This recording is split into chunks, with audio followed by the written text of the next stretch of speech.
Hello, so if you have a Herbst appliance, it looks like this.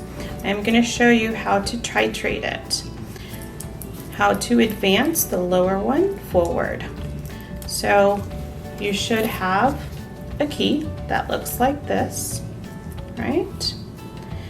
If you notice, the key end points a little upwards, right, when you're holding it. This key is going to go into the side here. If you take a look, there are numbers here at the top. There are also two holes right here on the side. There's also, you may have an arrow on the side here.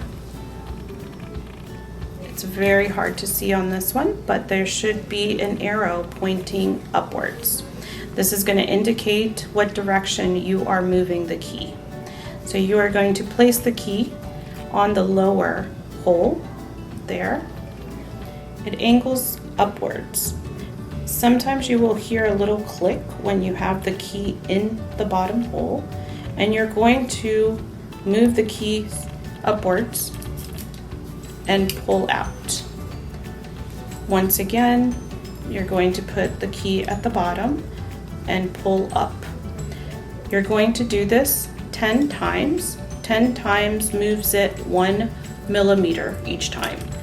You're going to also do the same thing on the other side of the appliance. So you're going to place the key on the lower hole, and you're going to pull straight up and pull out the key. Once again, start at the lower hole and pull up and pull straight out.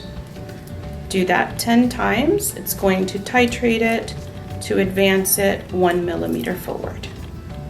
Okay, that is how you titrate the Herbst appliance.